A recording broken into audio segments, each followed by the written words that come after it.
Concussion reporting behaviors in student athletes. So again, this is just looking at this was elementary, high school, and college age athletes. They had a large sample. Mean age was 16 years. And this is just asking them about reporting behaviors and trying to see if people that play contact sports are more knowledgeable on concussion, more likely to report concussion versus people that play non-contact sports. Right? You'd think it'd be more top of mind in the contact sports.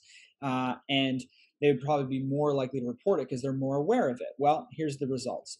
Student athletes participating in sports with higher levels of contact had more education about concussions, yet they professed they were less likely to report it.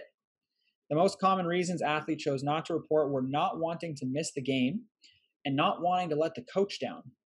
Interestingly, between the sexes, because we've always learned that those that females are more likely to report concussion injuries, and maybe that's one of the reasons why women get more concussions than men is because, well, they're just more likely to, they're more honest, they're more likely to report it. Well, this kind of goes against that. Females playing contact and non-contact sports appear to be more concerned about not wanting to let their coach down than males. So that's one difference. Minimal differences found between the sexes.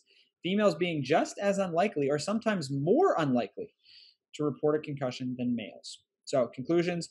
Although perspective on concussion reporting behavior varied across sports of different levels of contact, we did not find any conclusive evidence of differences in willing to report a concussion between sexes when compared within the same level of contact.